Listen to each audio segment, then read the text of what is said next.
ಶಿಡ್ಲಘಟ್ಟ ತಾಲೂಕಿನ ಆನೂರು ಗ್ರಾಮದಲ್ಲಿ ಬುಧವಾರ ತಾಲೂಕು ಪಂಚಾಯಿತಿ ವತಿಯಿಂದ ಹಮ್ಮಿಕೊಂಡಿದ್ದ ಮಹಿಳಾ ಸಬಲೀಕರಣ ಅರಿವು ಹಾಗೂ ದೌರ್ಜನ್ಯ ಮುಕ್ತ ಅಭಿಯಾನ ಕಾರ್ಯಕ್ರಮದಲ್ಲಿ ಭಾಗವಹಿಸಿ ಮಾತನಾಡಿದರು.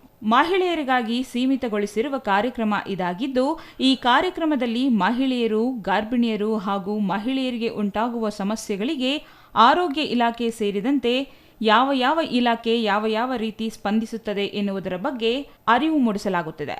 ಮಹಿಳೆಯರು ಮತ್ತಷ್ಟು ಭಾಗವಹಿಸುವಿಕೆಯನ್ನು ಹೆಚ್ಚಿಸಿಕೊಳ್ಳಬೇಕು ಎಂಬ ಹಿತದೃಷ್ಟಿಯಿಂದ ತಾಲೂಕು ಪಂಚಾಯಿತಿ ಅನಿರ್ಬಂಧಿತ ಅನುದಾನದಲ್ಲಿ ಪ್ರಸಕ್ತ ವರ್ಷದಿಂದ ಈ ಕಾರ್ಯಕ್ರಮ ಹಮ್ಮಿಕೊಳ್ಳಲಾಗುತ್ತಿದೆ ಎಂದರು. ಅನುದಾನದಲ್ಲಿ ಶೇಕಡ 15ರಷ್ಟು ಮಹಿಳಾ ಮತ್ತು ಮಕ್ಕಳ ಕಲ್ಯಾಣ ಇಲಾಖೆಗೆ ಮೀಸಲಾಗಿರತಕ್ಕಂಥ ಒಂದು ಕಾರ್ಯಕ್ರಮ ಇದೆ. ಅದರಲ್ಲಿ ಬರೀ ಕಟ್ಟಡಗಳು ಅಥವಾ ಇನ್ನೊಂದು ಅದರಲ್ಲೇ ನಾವು ಮಹಿಳಾ ಸಬಲೀಕರಣವನ್ನು ಮಾಡೋಕ್ಕಾಗಲ್ಲ ಅಂತಕ್ಕಂಥ ಉದ್ದೇಶದಿಂದ ಈ ವರ್ಷದಿಂದ ಈ ರೀತಿಯ ಕಾರ್ಯಕ್ರಮಗಳನ್ನು ಹಮ್ಮಿಕೊಳ್ಳಬೇಕು. ಮಹಿಳೆಯರಿಗೆ ಅವರ ಹಕ್ಕುಗಳು ಮತ್ತು ಕರ್ತವ್ಯಗಳು ಮತ್ತು ಅವರು ಆರೋಗ್ಯವಾಗಿ ಬೆಳೀಬೇಕಾದ್ರೆ ಮತ್ತು ಸಮಾಜದಲ್ಲಿ ಅವರು ಉತ್ತಮವಾಗಿರ್ತಕ್ಕಂಥ ಒಂದು ವ್ಯಕ್ತಿತ್ವವನ್ನು ರೂಪಿಸ್ಕೊಳ್ಬೇಕಾದ್ರೆ ನಾವು ಕೆಲವು ಮಾಹಿತಿಗಳನ್ನು ಕೊಡಬೇಕಾಗುತ್ತೆ. ಆ ನಿಟ್ಟಿನಲ್ಲಿ ಈ ದಿನ ಈ ಕಾರ್ಯಕ್ರಮವನ್ನು ಆಯೋಜನೆ ಮಾಡಿದ್ದೀವಿ. ಭಾಳ ಉತ್ತಮವಾಗಿರ್ತಕ್ಕಂಥ ಸ್ಪಂದನೆ ಸಿಕ್ಕಿದೆ. ಭಾಳಷ್ಟು ಸಂಖ್ಯೆಯ ಮಹಿಳೆಯರು ಹಾಜರಾಗಿದ್ದಾರೆ.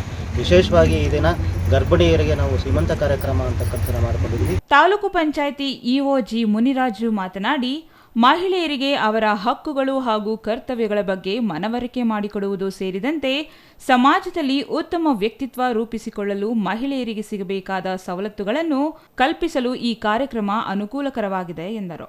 ಗ್ರಾಮದ ಗರ್ಭಿಣಿಯರಿಗೆ ಸೀಮಂತ ಕಾರ್ಯ ನಡೆಸಿಕೊಡಲಾಯಿತು.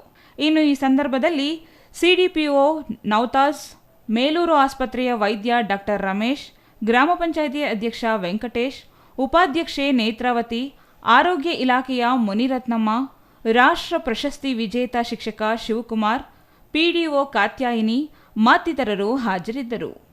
ಛಾಯಾ ರಮೇಶ್, ಸಿಟಿವಿ ನ್ಯೂಸ್, ಶಿಡ್ಲಘಟ್ಟ.